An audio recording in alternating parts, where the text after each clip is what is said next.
Баршаңызға сәлем, заңгер Әйгерім Ермекбайдың каналына қош келдіңіздер. Менің заңгерлік сауаттылық атты курсым бар екен, білесіздер.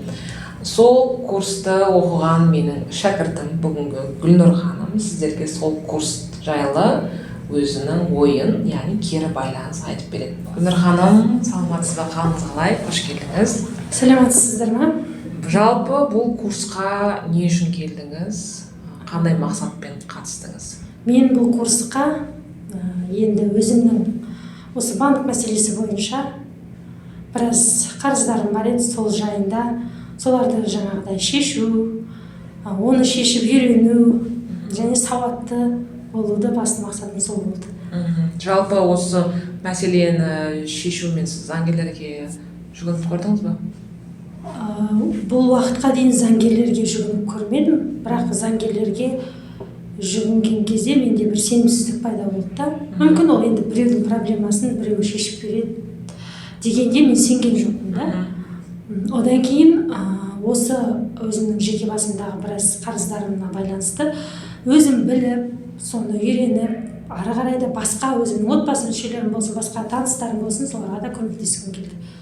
Қосымша табыс ретінде біз айтамыз, бұл курсты оқығандар көбінесе қосымша табыс та таба алады деп. Өйткені заң жағынан тек қана жаңағыдай сауатты болып қана емес, сол проблеманы шешудің жолдары, сондай-ақ айналасындағы достары, туысқандарына да көмектесу арқылы қосымша табыс таба алады дейміз. Жалпы курста не үйрендіңіз? Курста ең бірінші жаңағыдай қарыз алған кезде сауатты болу. Олар оны сауатты түрде, саналы түрде алып, сауатты түрде қайтарып беру. Менің бірінші мақсатым сол болды. Біздің қарапайым халқымыз көп нәрсені білмейді ғой. Енді қазір банкте болсын, микроқаржы ұйымдарында болсын, қарапайым халықтың сол білмейтіндігін көп пайдаланады да. Келісімшартты оқымайды. Келісімшартты оқымайды. Ол жерде жаңағыдай адам, сол жеке тұлға өзінің сол жерде оның да бір белгілі бір құқықтары қорғалғанын білмейді екен. Соны мен өзім білгім келді, өзімнің жеке басымның құқығын пайдаланғым келді. Және сауатты болуды басты мақсатым сол болды. Жалпы курста қандай жаңағыдай бағыттарды үйрендіңіз, жалпы не үйрендіңіз? Курста ең бірінші мен қарызымыз болған кезде, әр адам өзі қарыз болған кезде оны қайтара алмаған жағдайда енді өмір болғаннан кейін неше түрлі жағдай болады. Просрочка дейміз ғой, енді өте алмай қалған кезде ең бірінші бізді жаңағыдай коллектор дейміз ғой, солар мазалай бастайды. Ол коллекторлар енді ол жерде қарапайым адамға ол коллекторлар енді осы бір мемлекетіміздің бір жерін бір керемет тіреп тұрған адамдар сияқты сөйлейді екен.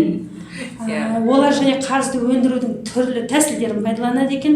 Мен соны білдім. Ең бірінші олардан қорғануды және заң жүзінде оларға қарсы өзіңнің талабыңды айта білуді үйрендім.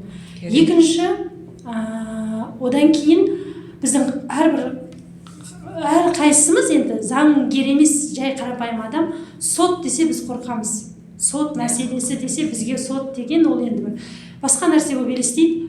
Осы соттың да біздің енді жеке азаматтардың құқығын қорғайтынына көзім жетті. Және ол жерде қарапайым адам өзінің жеке басын қорғау үшін соттың алдында шындықты айтып, өзінің дұрыс шешім таба алатынына көзім жетті. Өзінің ісі бойынша алғаш рет өмірінде сотқа қатысты, сол моментті айтып беріңізші, сотқа өзіңіз қатысқан қалай екен? Ешкім жеп қойған жоқ па, былай айтқанда? Соттағы қалай өтті сот? Сотта ең бірінші жаңағыдай соттың өту тәртібін үйрендім. Ол жерде біздің бірден сот бізді шақырып алып, сол күні бізді соттап немесе басқа жаққа шығарып жібермейтініне көзім жетті. Ол жерде алдын ала жаңағыдай соттың қалай өтетінін, сот процесі қалай болатынын көрдім.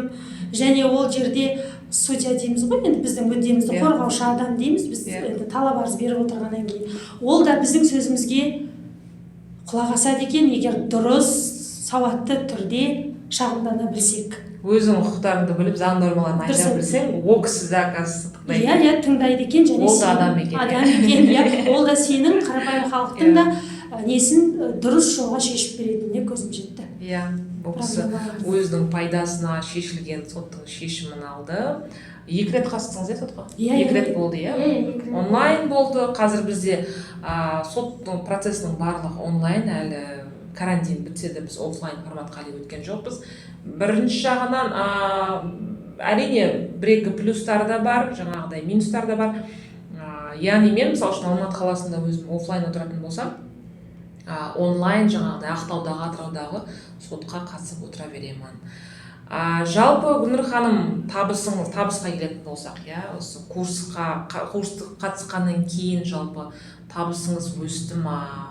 Қалай өсті? Мен өзім жалпы курстың бағасын шығарып алдыңыз ба? Барлық қызықтыратын сол сұрақ қой. Әрине, ол курстың бағасын еш қиындықсыз шығарып алуға болады екен. Оны шығарып алдым. Және мен өзім бастауыш сынып мұғалімімін. Одан бөлек осы қосымша табысымның арқасында өзіме қажеттіліктерге пайдалана алдым сол табысымды. Едәуір өсті.